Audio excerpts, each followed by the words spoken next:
नमस्कार, मी अब्दुल मतीन.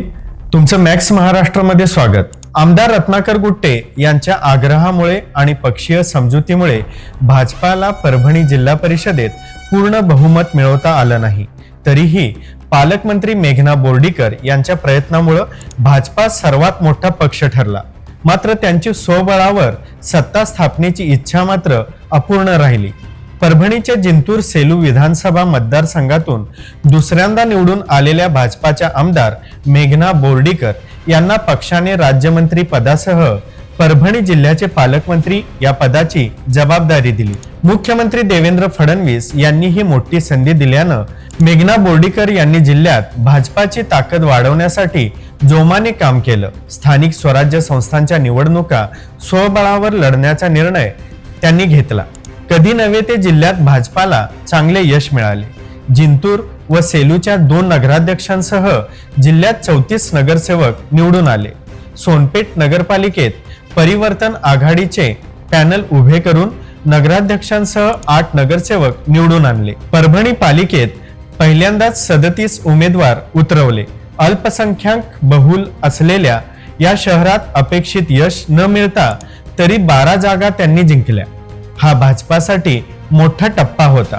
स्वबळावर सत्ता स्थापन करण्याचा चंग मेघना बोर्डीकर यांनी बांधला.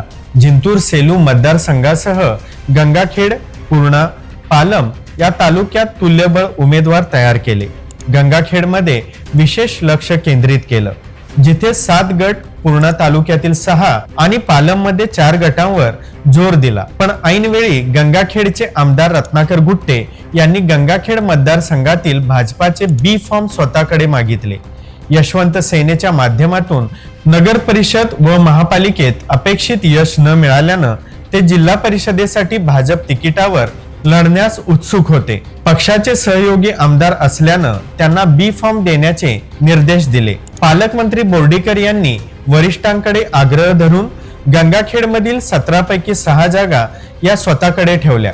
उर्वरित 11 गुट्टे यांना मिळाल्या. बोर्डीकर यांनी दिलेल्या 6 उमेदवारांपैकी 5 विजयी झाले.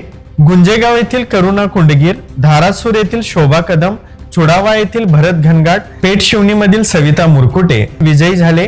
तर एरंडेश्वर मध्ये स्मिता कदम यांचा निसटता पराभव झाला. गुट्टे यांनी उभे केलेल्या 11 पैकी फक्त 4 विजयी झाले. राणी सारगाव येथील अल्ताफ सय्यद, कोदरीमधील पार्वतीबाई मुंडे, बनवस मधील शांती स्वरूप जाधव, महतापुरी येथील कुशावर्ता पोले विजयी झाले आणि उर्वरित 7 हे पराभूत झाले. गंगाखेडमध्ये ठाकरे सेनेच्या मंगलाबाई रोकडे व शिंदे सेनेच्या सावित्रीबाई फड यांना गुट्टे यांनी उमेदवारी नाकारली. त्यामुळे त्यांना इतर चिन्हे घ्यावी लागलीत. वझूर, कावलगाव, गौर, ताडकळस या गटात उमेदवारांना बी फॉर्म न मिळाल्यानं माघार घ्यावी लागली आणि या संभाव्य जागा गमावल्या. परभणी जिल्ह्यात भाजपाने 54 पैकी 24 जागा जिंकल्या. हा जिल्ह्यातील सर्वाधिक जागा असून मोठा पक्ष ठरला. जिंतूर सेलूत 15 पैकी 11, परभणीत 4 पैकी 1, पाथरात 18 पैकी 3 जागा मिळाल्या. आमदार गुट्टे यांचा हट्ट व माजी मंत्री वरपुडकर यांच्यावर झालेल्या घराणेशाहीच्या आरोपामुळे 54 पैकी 24 जागा जिंकत परभणी जिल्हा परिषदेत सर्वात मोठा पक्ष ठरलेल्या भाजपाला 27 ही मॅजिक फिगर गाठण्यात यश आलं नाही. स्वबळावर जिल्हा परिषदेची सत्ता स्थापनेचे पालकमंत्री मेघना बोर्डीकर यांचे प्रयत्न धुसर ठरले. भाजपा मोठा पक्ष ठरला, पण सत्ता स्थापनेसाठी कुबड्यांचा आधार घेण्याची वेळ भाजपावर आली.